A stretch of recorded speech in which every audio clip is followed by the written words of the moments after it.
क्या आपने कभी सोचा है कि किसी चेहरे को चूमा करता था? एक रोज़ उसे मरने के बाद उसकी सर के सामने बैठकर सिगरेट के कैश लगाए। दिल्ली के मेहरून वाली के उस फ्लैट में यही हो रहा था। उस कमरे में एक लड़की की लाश पड़ी थी और उसके पास बैठा आदमी ऐसा सांसें ले रहा था जैसे मानो कुछ वहाँ हुआ ही न हो। घर पर फ्रिज चल रहे थे, पंखे घूम रहे थे और बाहर ट्रैफिक की आवाज़ आ रही थी।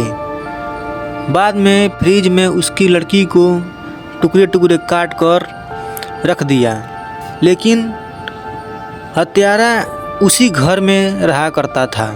बिस्तर पर जिस पर लड़की की लाशें पड़ी थी वो डेली वहीं सोता रहा।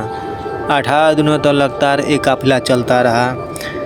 हम बात करेंगे ऐसी कहानी की जिसका नाम है श्रद्धा वाकर की। मरने वाला पुरानी प्लानिंग थी और सबसे डरावनी बात कहानी में नहीं है, उसकी हत्या हुई थी। सबसे डरावनी बात है कि हत्या के बाद भी उसे कमरे में एक ही नॉर्मल ज़िंदगी चलती रही। उसके घर में हर सुबह सूरज की रोशनी पड़ती, लेकिन अंधेरा आती, लेकिन वो किसी को जगाती नहीं।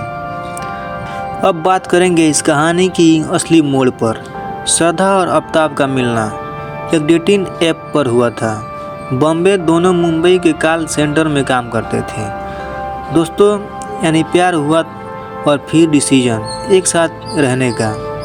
पर यह प्यार की कहानी बस रोमांटिक नहीं थी।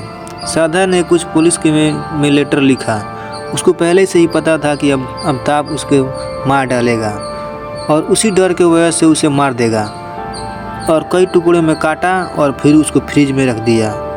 उसे लगता था कि श्रद्धा ने किसी नींद की तरह होप की है, शायद प्यार बदल जाएगा, लेकिन शायद बेहतर हो जाएगा, लेकिन नहीं निकला। मई 2022 श्रद्धा और आफ्ताब दिल्ली के मेहरून वाली एरिया में रहते थे, लेकिन वहीं पर उसको मर्डर कर दिया।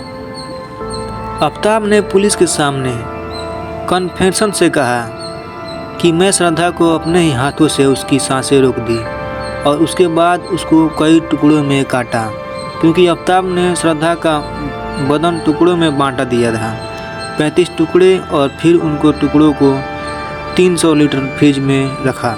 पुलिस ने मुताबिक एक रेफ्रिजरेटर को स्पेशली खरीदा गया ताकि जिसे वो ज़मीन पर बदबू ना फैला सके।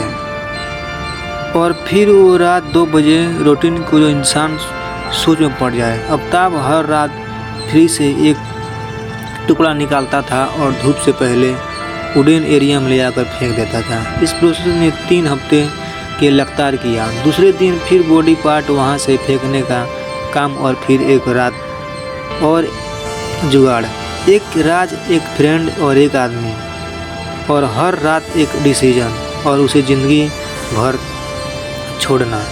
ये केस सिर्फ ब्रुटलिटी का नहीं है, ये प्लानिंग का केस भी है। पंजाब पुलिस ने सुनाया कि आफ्ताब ट्रैफिक चैप भी था, जिसे फ्लैश को प्रेशर करने का ज्ञान था।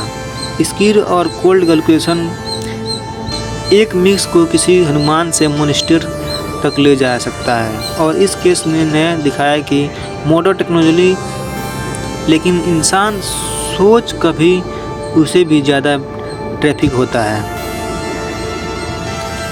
परिस्थिति ये थी कि पब्लिक को तब पता चला जब श्रद्धा का फादर मिसिंग कंप्लेंट फाइल की। श्रद्धा फ़ोन पर ना थी, फ्रेंड वायरिंग नहीं थी, और फिर एक ऐसा सच सामने आया कि लोगों को दिल टूट गया। आफ्ताब ने शुरू में पुलिस को बोला कि वो चला गई थी, लेकिन फिर जो हुआ वो रोंगटे खड़े कर देना हो। लेकिन एक इंसान की ब्रोकन होप और इग्नोरेड वार्निंग का सबूत है। श्रद्धा ने पहले वार्निंग दी थी, फिर एक्शन की तलाश की।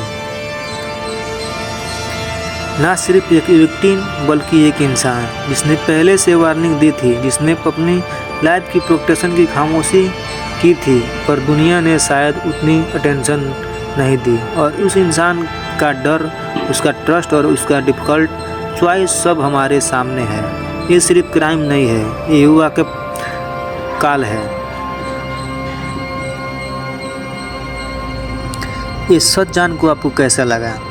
अगर अच्छा लगा तो हमारे चैनल से जुड़िए ताकि ऐसी ऐसी खबरें हम लाते रहते हैं।